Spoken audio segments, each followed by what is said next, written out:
പോസ്റ്റിൽ എഴുതിയിരിക്കുന്ന ഉണ്ണികൃഷ്ണൻ എന്ന് പറയുന്നത് ആരെയാണ് എന്നാണ് ഞാൻ ചോദിച്ചത്. അങ്ങ് അവനവന്റെ അങ്കണത്തിലെ ഉണ്ണികൃഷ്ണന്മാരെ എന്ന് പറയുന്നുണ്ടല്ലോ, അത് ഏത് ഉണ്ണികൃഷ്ണന്മാരാണ്? കേരളത്തിൽ ഈ ഇത്തരത്തിലുള്ള അസന്മാർഗിക അല്ലെങ്കിൽ ഇത്തരത്തിലുള്ള പ്രവർത്തനങ്ങളൊക്കെ നടത്തുന്ന ആളുകളെ പൊതുവെ പറയുന്ന ഒരു ടേമാണ് ഉണ്ണികൃഷ്ണൻ എന്നുള്ളത്. അയ്യേ, ഇച്ചിരി ഉളുപ്പ് വേണം ജിൻഡോ ഇത്തരത്തിലുള്ള തോന്നിയാസം പറയാൻ. ഉണ്ണികൃഷ്ണൻ എന്നാൽ ഉണ്ണിക്കണ്ണൻ തന്നെയാണ്. ഉണ്ണികൃഷ്ണൻ എന്നാൽ അസാൻമാർഗിയല്ല. കുസൃതിയുടെയും കുറുമ്പിന്റെയും കുട്ടിത്തത്തിന്റെ അമ്മമാർക്ക് മാതൃത്വത്തിന്റെയും ഒക്കെ പ്രതീകമാണ് ഉണ്ണിക്കണ്ണൻ എന്ന് പറയുന്നത്. വിശ്വാസികൾക്ക് കൺകണ്ട വിളക്ക് പോലെ വിളിക്കപ്പുറത്തുള്ള ദൈവമാണ് ഉണ്ണികൃഷ്ണൻ.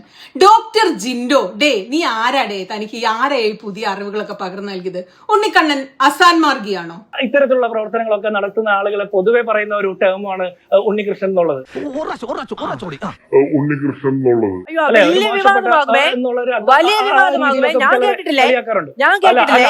അങ്ങനെ ഇത്തരം അസാൻമാർഗിക പ്രവർത്തനങ്ങൾ നടത്തുന്നവരെ കേരളത്തിൽ പൊതുവായി ഉണ്ണികൃഷ്ണന്മാരെന്ന് വിളിക്കുന്നുണ്ട് എന്നൊന്നും ഞാൻ കേട്ടിട്ടില്ല ഡോക്ടർ ജിൻഡോ ജോൺ. അപ്പൊ അത് കേട്ടിട്ടില്ല എന്ന് വെച്ച് അത് ഇല്ലാതാകുന്നില്ല എന്നതായിരുന്നു ജിൻഡോയുടെ സ്റ്റാൻഡ്. ഉണ്ടെന്ന് സ്ഥാപിച്ചേ അടങ്ങൂ എന്ന് ദുർവാശി. മാധു തിരക്ക് പിടിക്കില്ലേ? മാധു തിരക്ക് പിടിക്കില്ലേ? ഞാൻ പൂർത്തിയാക്കട്ടെ. പകുതി പറഞ്ഞിട്ട് വിവാദമാകുന്നു പറയില്ലേ? ഇത്തരത്തിൽ ചില ആളുകളെയൊക്കെ നമ്മുടെ നാട്ടിൻ പ്രദേശത്തൊക്കെ അങ്ങനെ പറയുന്നുണ്ട്. സോഷ്യൽ മീഡിയയിൽ ഊരും പേരും മുഖവും ഒന്നും ഇല്ലാത്തവർ നമ്മളെ പലതും പറയും. സ്ത്രീകളെ കേട്ടാൽ അറക്കുന്ന അസഭ്യം പറയും. അതുപോലെയാണോ കോൺഗ്രസിന്റെ ഔദ്യോഗിക പ്രതിനിധിയായി ചാനൽ ചർച്ചയിലൊക്കെ വരുന്ന ഒരാൾ ഒരു MLA-യും മറ്റൊരു മുതിർന്ന രാഷ്ട്രീയ പ്രവർത്തകയെയും ചേർത്ത് പച്ച തോന്നിയാസം പറയുന്നില്ല? യാതൊരു വ്യത്യാസവുമില്ലേ? വല്ലാത്തൊരു തരം രാഷ്ട്രീയ പ്രവർത്തനം തന്നെയാണ് ഇതൊക്കെ. അതുപോലെ അല്ലാതെ ഞാൻ ഉണ്ണികൃഷ്ണന്മാര് മുഴുവൻ മോശക്കാരാണെന്ന് ഞാൻ പറഞ്ഞില്ല. ഞാൻ മോശക്കാരനാണെന്ന് പറഞ്ഞില്ല. ഉണ്ണികൃഷ്ണന്മാര് മോശക്കാരാണെന്ന് ഞാൻ പറഞ്ഞോ? എന്താണ് തമാശയാക്കാണ്? അല്ല തമാശയാക്കാണ്, ഞാൻ പറഞ്ഞോ? അങ്ങ് പറഞ്ഞു അസാൻമാർഗിക പ്രവർത്തനങ്ങൾ നടത്തുന്നവരെ പൊതുവെ നമ്മുടെ നാട്ടിൻ പുറത്ത് ഉണ്ണികൃഷ്ണന്മാരെന്നൊക്കെ വിളിക്കാറുണ്ടെന്ന് ഞാൻ കേട്ടിട്ടില്ല. എനിക്ക് 10-35 വയസ്സായി. ഈ 10-35 വയസ്സിലേക്ക് ഞാൻ ഇതുവരെ അസാൻമാർഗിക പ്രവർത്തനം നടത്തുന്നവരെ ഉണ്ണികൃഷ്ണന്മാരെന്ന് വിളിക്കുന്ന ഒരു നാടിനെ കുറിച്ചും കേട്ടിട്ടില്ല. ഈ പാനലിൽ ആരെങ്കിലും അങ്ങനെ കേട്ടിട്ടുണ്ടെങ്കിൽ ആർക്ക് വേണമെങ്കിലും തിരുത്താം. ഞാൻ 1 മിനിറ്റ് മൗനം ആചരിക്കാൻ തയ്യാറാണ്. രാഹുൽ ഗാന്ധി ഇന്നലെ ജെൻസി എന്ന് പറഞ്ഞപ്പോഴേക്കും വികാരം വ്രണപ്പെട്ടവർ ഇവിടെയുണ്ട്. എന്നാൽ അസാൻമാർഗികളെ നാട്ടിൽ വിളിക്കുന്ന പേരാണ് ഉണ്ണികൃഷ്ണൻ നേട്ട് ഇവിടെ ഒരാളെ വികാരം വ്രണപ്പെടുന്നില്ല. അല്ല, ദൈവത്തിന്റെ കാര്യമൊക്കെ പോട്ടെ, ഞാനത് മാറ്റിവെച്ചു. ഉണ്ണികൃഷ്ണൻ എന്ന് പേരുള്ള അന്തസ്സുള്ള ഒരുത്തനും ഈ നാട്ടിലില്ലേ? അവർക്കൊക്കെ ഇയാൾ പറയുന്നതിന്റെ യോജിപ്പാണ്. ഇവരൊക്കെ അസാൻമാർഗികളാ? അല്ല മാധു, ഈ നാട്ടും പുറത്ത് ഇത്തരത്തിൽ അസാൻമാർഗിക പ്രവർത്തനം നടത്തുന്ന ആളുകളെ മുഴുവൻ ഉണ്ണികൃഷ്ണന്മാരെന്ന് വിളിക്കുന്നു ഞാൻ പറഞ്ഞില്ല. നീ എവിടെയെങ്കിലും ഉറച്ചു നിൽക്കണം. പാളി എന്ന് ചെറുതായിട്ട് ജിൻഡോയ്ക്ക് സംശയം വന്നപ്പോ പ്ലേറ്റ് തിരിച്ചു. തോണി മറിഞ്ഞാൽ പിന്നെ പുറമാണല്ലോ നല്ലത്. നീ എവിടെയെങ്കിലും ഒന്ന് ഉറച്ചു നിൽക്കടാ ഡോക്ടർ ജിൻഡോ. ഇപ്പൊ 1 മിനിറ്റ് മുമ്പ് നിങ്ങൾ തന്നെയല്ലേ പറഞ്ഞത് നാട്ടിൽ അസാൻമാർഗിക പ്രവർത്തനങ്ങൾ നടത്തുന്നവരെ ഞങ്ങൾ വിളിക്കുന്ന പേരാണ് ഉണ്ണികൃഷ്ണൻ എന്ന്? ആ ഡെഫിനേഷനൊക്കെ ഇപ്പൊ എവിടെ പോയി? ഒരു കയ്യബദ്ധം നാറ്റുകരുത്. ജിൻഡോ ഇപ്പൊ മനസ്സിൽ വിചാരിക്കണം എന്തായിരിക്കും അറിയാം? കൊന്നാലും പറയൂലടാന്നാ. മാധു ചോദ്യം ചെയ്തു തുടങ്ങിയപ്പോഴാണ് എന്തോ അബദ്ധം പറഞ്ഞല്ലോ എന്ന് ചെറുതായിട്ട് തലയിൽ ഒരു മിന്നലടിച്ചത്. ഇനി ആവർത്തിക്കില്ലായിരിക്കും. അങ്ങനെ ഞാൻ പറഞ്ഞില്ല. ഉണ്ണികൃഷ്ണന്മാരെന്ന് വിളിക്കുന്നു ഞാൻ പറഞ്ഞോ? ഓവർ സ്മാർട്ട് ആവുന്നല്ല, ഗതികേട് കൊണ്ടാ. ഉണ്ണികൃഷ്ണന്മാരെന്ന് വിളിക്കുന്നു ഞാൻ പറഞ്ഞോ? മുഴുവൻ അങ്ങ് പറഞ്ഞ ആ സെന്റൻസ് ഒന്നും കൂടി ആവർത്തിക്കൂ. നാട്ടിൽ അസാൻമാർഗിക പ്രവർത്തനം നടത്തുന്ന മുഴുവൻ ആളുകൾ ഉണ്ണികൃഷ്ണന്മാരാണോ? അല്ല, അങ്ങ് നേരത്തെ പറഞ്ഞ സെന്റൻസ് ഒന്ന് ആവർത്തിക്കൂ. നാട്ടിൽ അസാൻമാർഗിക മാർഗങ്ങൾ മുഴുവൻ പ്രവർത്തനം നടത്തുന്ന മുഴുവൻ ആളുകൾ ഉണ്ണികൃഷ്ണന്മാരാണെന്ന് ഞാൻ പറഞ്ഞോ? ഞാൻ അങ്ങോട്ട് എല്ലാ പേരിലുള്ള ആളുകൾ, എല്ലാ തരത്തിലുള്ള ആളുകളും അത്തരത്തിൽ അഭിപ്രായങ്ങൾ പറയും. അല്ല, അങ്ങ് നേരത്തെ പറഞ്ഞ സെന്റൻസ് ഒന്ന് പറയൂ, ഒന്ന് ആവർത്തിക്കൂ ഡോക്ടർ ജിൻഡോ ജോൺ. അങ്ങ് നേരത്തെ പറഞ്ഞ സെന്റൻസ് ഒന്ന് ആവർത്തിക്കൂ. ഏത് സെന്റൻസ് ആണ്? അല്ല, ഈ അസാൻമാർഗിക പ്രവർത്തനം നടത്തുന്ന. അയ്യോ, എന്തൊരു നിഷ്കളങ്കൻ. സെന്റൻസ് എന്താണെന്ന് വരെ മറന്നുപോയി. ഞാൻ ഓർമ്മിപ്പിച്ചു തരാം. കേരളത്തിൽ ഈ ഇത്തരത്തിലുള്ള അസന്മാർഗിക അല്ലെങ്കിൽ ഇത്തരത്തിലുള്ള പ്രവർത്തനങ്ങളൊക്കെ നടത്തുന്ന ആളുകളെ പൊതുവെ പറയുന്ന ഒരു ടേമാണ് ഉണ്ണികൃഷ്ണൻ എന്നുള്ളത്. അബദ്ധം പറ്റുമോ സാറേ? എങ്ങനെ അബദ്ധം? ഇതല്ലേ ചെങ്ങായി നിങ്ങൾ പറഞ്ഞത്? കിടന്നുരുള്ള അത് എഴുന്നേറ്റ് പോടെ. ഇപ്പൊ തന്നെ ആവശ്യത്തിന് ചളിയായി മേത്തൊക്കെ. ഏത് ഉണ്ണികൃഷ്ണന്മാരെയാണ് ഉദ്ദേശിച്ചത് എന്ന് ഞാൻ ചോദിച്ചപ്പോൾ ഡോക്ടർ ജിൻഡോ ജോൺ പറഞ്ഞത് നമ്മുടെ നാട്ടിലേക്ക് ഈ അസാൻമാർഗിക പ്രവർത്തനങ്ങളൊക്കെ നടത്തുന്ന ആളുകളെ പൊതുവെ പറയുന്ന ചില പേരുകളിലൊന്നാണ് ഉണ്ണികൃഷ്ണൻ എന്നാണ്. സോറി, ഒരു ഗ്യാപ്പ് കണ്ടപ്പോ ഗോൾഡിക്കാൻ നോക്കിയതാ. ഇപ്പൊ ജിൻഡോയ്ക്ക് കണ്ണും കാതും കേൾക്കുന്നില്ല. മാധു പറയുന്നൊന്നും അങ്ങോട്ട് തിരിയുന്നില്ല. ആദ്യമുണ്ടായിരുന്ന അഹങ്കാരവും കോൺഫിഡൻസും ഒക്കെ ചെറുതായിട്ട് ചോരാൻ തുടങ്ങിയിട്ടുണ്ട്. അല്ല, നമ്മുടെ നാട്ടിൻ പുറത്തൊക്കെ ആളുകൾ സംസാരിക്കുന്ന ഒരു ടെർമിനോളജിയാണ് എന്നുള്ള രീതിയിലാണ് ഞാൻ പറഞ്ഞു. അല്ലാതെ അങ്ങനെയില്ലെന്നാണ് ഞാൻ പറയുന്നത്. അത്തരം ഒരു ടെർമിനോളജി ഞാൻ കേട്ടിട്ടില്ല. ഞാനും അങ്ങും ഉപയോഗിക്കുന്ന മലയാള ഭാഷയല്ലേ? ഞാനും അങ്ങ് മാധു ജീവിക്കുന്നത്. കേൾക്കാത്തതെല്ലാം മാധു കേൾക്കാത്തതെല്ലാം ഇല്ലാത്തതാണെന്നും മാധു കേൾക്കുന്നത് മാത്രമാണ് ഉള്ളതെന്നും വിചാരിക്കാനും പാടില്ല. നാട്ടിലെ ആളുകളെ കുറിച്ച് അനാവശ്യം എഴുതി പിടിപ്പിക്കുന്നവർക്കൊക്കെ പൊതുവെയുള്ള പേര് ഡോക്ടർ ജിൻഡോ ജോൺ ആണ് എന്ന് അങ്ങനെ പറയാറുണ്ട് എന്ന് ഞാൻ പറഞ്ഞ അങ്ങ് സമ്മതിച്ചു തരുമോ? കിഡില്ല ചോദ്യം. മാധു ചിലപ്പോഴൊക്കെ ചർച്ചയിൽ പാനലിസ്റ്റിനെ പൊളിച്ചെടുക്കും. ഒരുപക്ഷെ മാധു ആയിരുന്നില്ല ഈ ചർച്ച നയിച്ചിരുന്നെങ്കിൽ അസാൻ മാർഗികളെ നാട്ടിൽ വിളിക്കുന്ന പേരാണ് ഉണ്ണികൃഷ്ണൻ എന്നൊക്കെ ജിൻഡോ ഒരു തരം വഷളം ചിരിയോടുകൂടി പറയുമ്പോൾ അതേ വഷളത്തലത്തിൽ അതിനൊപ്പം ചിരിച്ച് ഒഴിവാക്കി കളഞ്ഞേനെ. മാധു ആയതുകൊണ്ട് മാത്രമാണ് ജിൻഡോ പറഞ്ഞ വഷളത്തരത്തിൽ നിന്ന് ഇപ്പൊ രക്ഷപ്പെടാൻ ശ്രമിക്കുന്നത്. ജിൻഡോ ഒരു ഇഞ്ചെങ്കിലും പുറകോട്ട് പോകാനും കാരണം മാധുവിന്റെ ഈ നിലപാടാണ്. ഡോക്ടർ ജിൻഡോ എന്ന പേരുള്ള ഏതെങ്കിലും തോന്നിവാസികൾ ഉണ്ടെങ്കിൽ അവരുടെ പേരിൽ ഉപയോഗിക്കാം. ശരി, അങ്ങനെ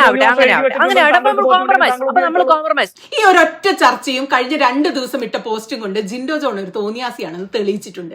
മാതൃഭൂമിയിൽ മാത്രമല്ല കേട്ടോ, എല്ലായിടത്തും ഓടി നടന്ന ഈ മെഴുകൽ തന്നെയായിരുന്നു. താങ്കളുടെ ഫേസ്ബുക്ക് പോസ്റ്റ് കഴിഞ്ഞ ദിവസം ശ്രദ്ധയിൽപ്പെട്ടത് വൈപ്പിൻകരയിൽ CPM ഇനി ഒരുപാട് ഷൈൻ ചെയ്യില്ല എന്ന് തുടങ്ങുന്ന ഒരു പോസ്റ്റ് ആയിരുന്നു.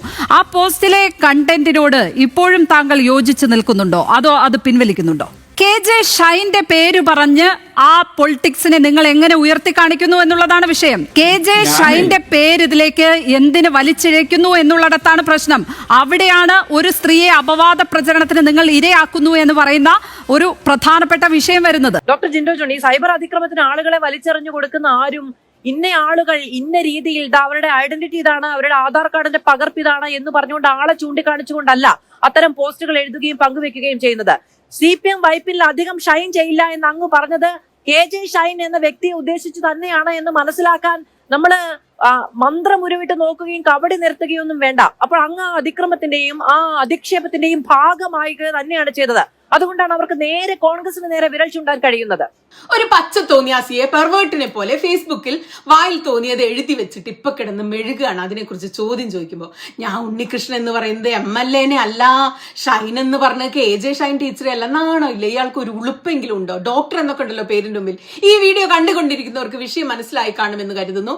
KJ ഷൈൻ ടീച്ചറെയും MLA ഉണ്ണികൃഷ്ണനെയും ചേർത്ത് സൈബർ ഇടത്ത് പലരും പച്ച തോന്നിയാസം എഴുതി പിടിപ്പിച്ചു, വീഡിയോ ചെയ്തു, മെട്രോ വാർത്ത എന്ന പേരിൽ അശ്ലീല പ്രചാരണം നടത്തി. അതിന്റെയൊക്കെ കൂടെയാണ് ഡോക്ടറൊക്കെ പേരിനൊപ്പമുള്ള ജിൻഡോ ജോൺ തോന്നിയാസം പോസ്റ്റിട്ട് നിലാവ് കാണുമ്പോൾ കുറുക്കനറിയാതെ കൂകിപ്പോകുന്നത് പോലെ CPM അധികം ഷൈൻ ചെയ്യില്ല എന്നും അങ്കണത്തിലെ ഉണ്ണികൃഷ്ണന്മാർ എന്നൊക്കെ അശ്ലീലം അങ്ങോട്ട് പറഞ്ഞു പോയി. എന്നാ പിന്നെ ഇത്തരം അശ്ലീലം എഴുതാൻ കാണിച്ച ധൈര്യം പറഞ്ഞതിൽ ഉറച്ചു നിൽക്കുന്നതിൽ ഇയാൾ കാണിക്കണ്ടേ? ടീച്ചർ കേസ് കൊടുത്ത് പലർക്കെതിരെയും പോലീസ് കേസ് എടുത്തപ്പോൾ ഞാൻ എഴുതിയത് അശ്ലീലല്ലേ, ഭഗവത്ഗീതയും ബൈബിളും ആണ് എന്ന് ജിൻഡോ കിടന്ന് തറയിൽ നിരങ്ങുന്നതാണ് നിങ്ങളിപ്പോ ഈ കാണുന്ന ദൃശ്യം. എടേ, തോന്നിയാസം എഴുതാൻ ധൈര്യമുണ്ടെങ്കിൽ അതിൽ ഉറച്ചു നിൽക്കാനുള്ള ധൈര്യം വേണം. അല്ലാതെ ഇതുപോലെ കിടന്ന് മെഴുകിയിട്ട് ഒരു കാര്യമില്ല. തല ഉയർത്തിപ്പിടിച്ച് പറ ഞാൻ ഇവരെ കുറിച്ച് പച്ച തോന്നിയാസം എഴുതി ഇവരെ കുറിച്ച് തന്നെയാണെന്ന്. അല്ലാതെ ഇതൊരുമാതിരി എന്തോന്നിത്? നാട്ടിൽ അസാൻമാർഗിക പ്രവർത്തനം നടത്തുന്ന ആളുകളെ പൊതുവെ ഇത്രയും ഇപ്പൊ ഇനി അങ്ങക്കൊക്കെ അറിയാവുന്ന നാട്ടിൽ വിളിക്കുന്നത് ഉണ്ണികൃഷ്ണന്മാർ എന്നാണ്. ഇനി നാട്ടിലെ ആളുകളെ പറ്റി അനാവശ്യം എഴുതി പിടിപ്പിക്കുന്ന ആളുകളെ മാധു പറയുന്ന പോലെ അല്ല ഞാൻ പറഞ്ഞത്. താങ്കൾ അങ്ങനെ അതിവായന നടത്തിപ്പോല്ലേ? അങ്ങനെയല്ലല്ലോ ഞാൻ പറഞ്ഞത്. നാട്ടിൽ തോന്നിവാസം ചെയ്യുന്ന മുഴുവൻ ആളുകളുടെയും പേര് നമുക്ക് ഇഷ്ടമുള്ള പോലെ വിളിക്കാൻ പറ്റുമോ? അങ്ങനെയല്ല, എല്ലാ പേരിലുള്ള ഞാൻ പറഞ്ഞതല്ല, അങ്ങാണ് പറഞ്ഞത്. നാട്ടിൽ അസാൻമാർഗിക പ്രവർത്തനം നടത്തുന്ന ആളുകളെ പൊതുവെ വിളിക്കുന്ന ചില പേരുകൾ ഉണ്ണികൃഷ്ണൻ എന്നാണെന്ന് ഞാൻ പറഞ്ഞോ ഡോക്ടർ ജിൻഡോ ജോൺ? അങ്ങല്ലേ പറഞ്ഞത്? എന്നിട്ട് പറയണ അതിവായനയാണെന്ന്. ഞാനും പറഞ്ഞില്ല. ഞാൻ പറഞ്ഞ പകുതി എത്തുമ്പോൾ മാധു കയറി ഇടപെട്ടിട്ട് പൂർത്തിയാക്കിയതിനു ശേഷമാണ് ഞാൻ ഇടപെട്ടത്. പൂർത്തിയാക്കിയതിനു ശേഷമാണ് ഞാൻ പറഞ്ഞത് വലിയ വിവാദമാകുമേ എന്ന് പറഞ്ഞത്.